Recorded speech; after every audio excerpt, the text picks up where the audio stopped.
আসসালামু আলাইকুম। ইন্নাল হামদালিল্লাহ নাহমাদুহু ওয়া নুসাল্লি আলা রাসূলিহিল কারীম। আম্মা বা'দু, আউযু বিল্লাহি মিনাশ শাইতানির রাজীম।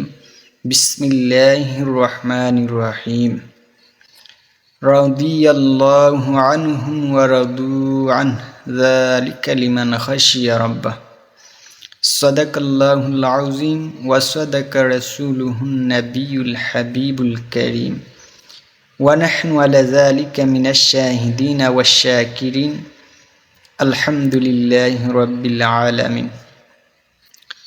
সর্বপ্রথম আল্লাহ সুবহানাহু ওয়া তাআলার শুকরিয়া আদায় করি যে আল্লাহ সুবহানাহু ওয়া তাআলা আপনারে আমারে যার তার অবস্থান সুস্থ হালতে রাখছেন, আলহামদুলিল্লাহ।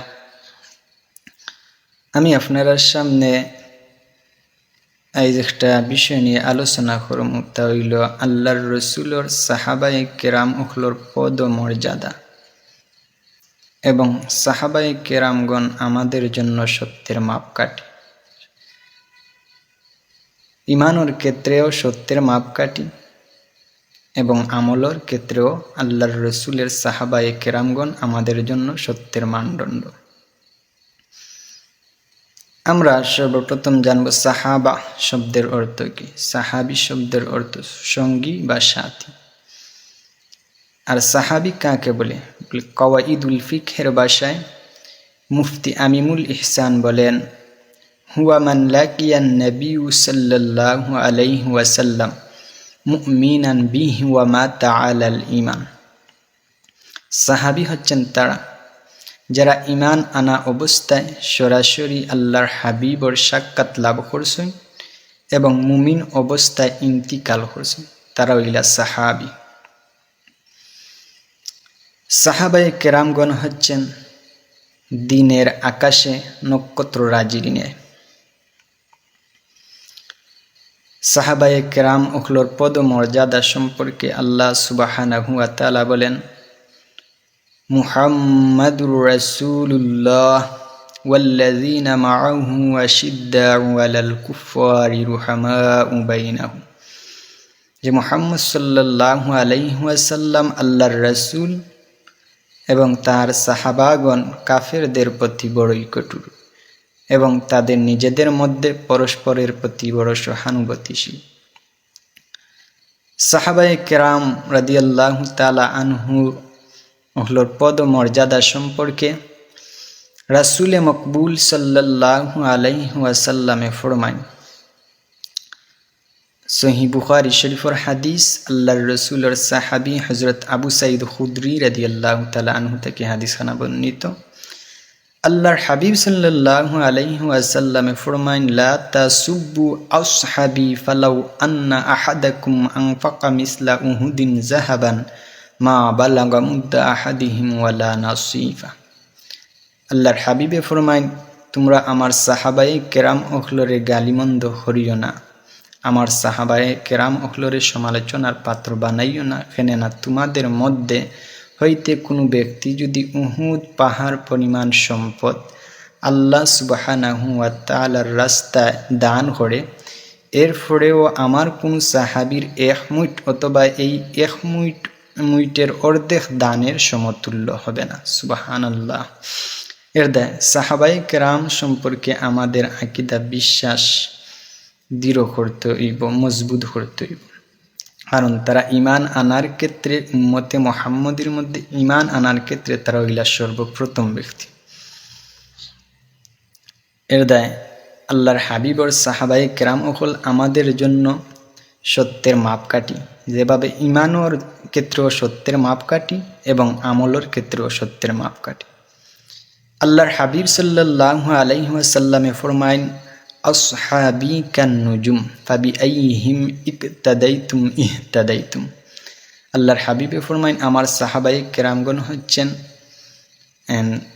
ওই আকাশের তারকারাজির ন্যায়। তোমরা তাদের মধ্যে হতে যাকেই অনুসরণ করবে তোমরা পথ পেয়ে যাবে, হেদায়েতের পথ পেয়ে যাবে।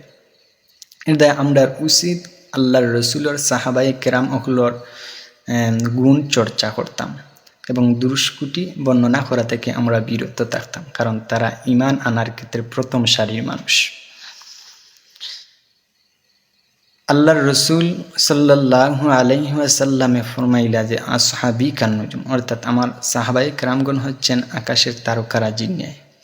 আকাশের তারকারাজির দিকে তাকানোর পরে যেভাবে মানুষের মনের মধ্যে আয় যে একটা থেকে আরেকটার উজ্জ্বলতা বৃদ্ধি পায়, সৌন্দর্য বৃদ্ধি পায়, ঠিক তদ্রূপ সাহাবায়ে কেরাম হলো এক একজন থেকে এক একজনের ঈমানের স্পিড খুবই ভিন্ন এবং মজবুত, এক একজন থেকে এক একজনের আমলের গতি মজবুত। একইভাবে এর দায় আল্লাহর রসুলের সাহাবায়ে কেরাম হল আমরার দায় ঈমানের ক্ষেত্রে জেলা সত্যের মাপকাঠি, আমলের ক্ষেত্রেও সত্যের মাপকাঠি। সাহাবায়ে কেরাম রাদিয়াল্লাহু তাআলা আনহুর সমালোচনা আমরার মাযহাবর ইমাম সাহাব ইমাম আবু হানিফা রাহমাতুল্লাহি আলাইহির মত হইল যে আমরা আল্লাহর রসুলের সাহাবায়ে কেরামহলোর সমালোচনা করি না, বরং আমরা আল্লাহর রসুলের সাহাবি হলোর গুণ চর্চা করি, দুষ ত্রুটি বর্ণনা করা থেকে আমরা বিরত থাকি। ইমাম আহমদ ইবনে হাম্বল রহমতুল্লাহি আলাইহি উল্লেখ করেন যে আল্লাহর রসুলের সাহাবায়ে কেরামহলোর দুষ্কুটি বর্ণনা করা বৈধ নয়, আর কেউ যদি দুষ্কুটি বর্ণনা করে তাহলে তা শাস্তিযোগ্য অপরাধ। ইমাম মালিক রহমতুল্লাহি আলাইহি বর্ণনা করেন যে আল্লাহর রসুলের সাহাবায়ে কেরাম হলোর সমালোচনা বা হে প্রতিপন্ন করে এই সমস্ত মানুষে যারা মূল উদ্দেশ্য হইল আল্লাহর হাবিবরে হে প্রতিপন্ন করা। অর্থাৎ ইমাম মালিক রহমতুল্লাহি আলাইহির মত হইল আল্লাহর রসুলের সাহাবায়ে কেরাম হলোরে হে প্রতিপন্ন এই সমস্ত মানুষে করতে পারে যার মূল উদ্দেশ্য হইল আল্লাহর হাবিবরে হে প্রতিপন্ন করা। মাআজাল্লাহ, আল্লাহ মাফ করুকা।